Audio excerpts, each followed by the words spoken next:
আমি আজকে আপনাদের সঙ্গে কথা বলার সুযোগ পেয়েছি তার জুলাই বিপ্লবের কারণে।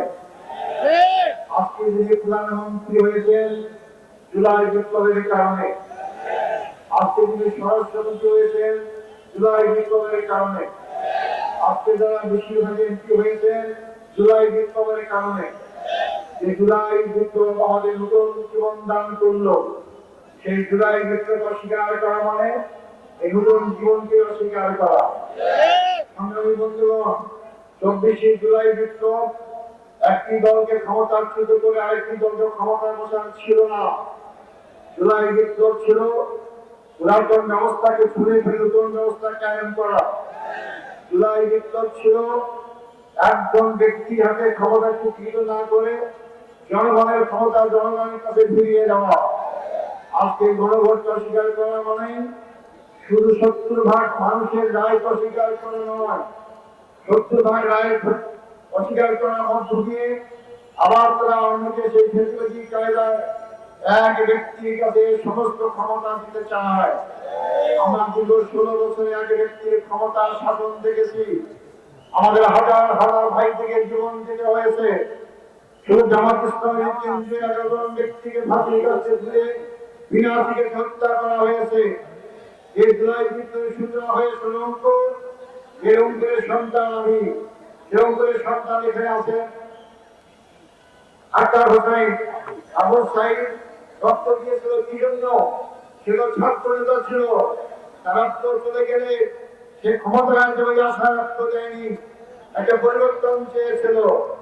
আজকে বিএনপি ক্ষমতা আসে পরিবর্তন ভুলে গিয়েছে। সংগ্রামী ভাই বন্ধুগণ, আমাদের আন্দোলন কোন দলের বিরুদ্ধে নয়, আমাদের আন্দোলন জনগণের বিপক্ষে অবস্থান নিয়েছে তাদের বিরুদ্ধে। আমরা সকল সময় জনগণের পক্ষে থাকি। আজকে একজন ব্যক্তির কাছে ক্ষমতা কুক্ষিগত করার মাধ্যমে যদি আপনারা দুঃস্বপ্ন দেখেন আবার জোর করে ক্ষমতায় থাকতে পারবেন, গোটার স্বর্গে বাস করছেন। মনে করেন 1 টাকার সরকারের আন্দোলনের কথা, 1 টাকা নাকি পাগল সমস্যায় কেউ বোঝে না। আপনারা স্বীকার করলেন, আন্দোলন দমানোর চেষ্টা করলেন, শেষ পর্যন্ত মানলেন, এমন ভাবে মানলেন 1 টাকার হলো আপনারা ক্ষমতা আসতে পারলেন না। জনগণের বিরুদ্ধে অবস্থান গ্রহণ করবেন না, আমাদেরকে রাজপথে আসতে বাধ্য করবেন না।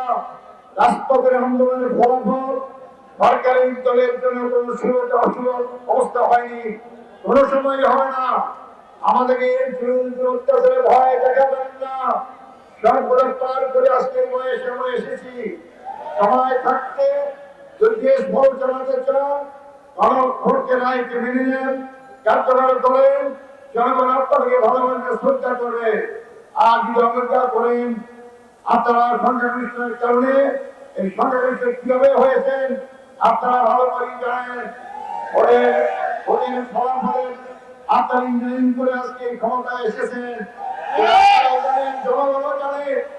এই জন্য আপনারা জোর করে সংখ্যা অর্জন করে জোর করে দেশের জনগণের উপর চাপিয়ে থাকতে পারবেন না। আমাদেরকে আবার রাজপথে অবস্থান করতে বাধ্য করবেন না। এটা সংসদে সমাধান করার চেষ্টা করুন। যদি সংসদের কথা বুঝে আপনার রাজপথে আনতে দেন, রাজপথের আন্দোলন জনগণের পরস্পর বিফল হয়নি, সফল হবে ইনশাআল্লাহ। একটা দল তো করিয়ে গিয়ে একটা দেশে আশ্রয় পেয়েছে।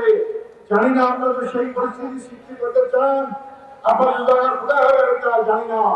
খবরের কাগজ, নিখাত, নির্ভীক, নিরপেক্ষ।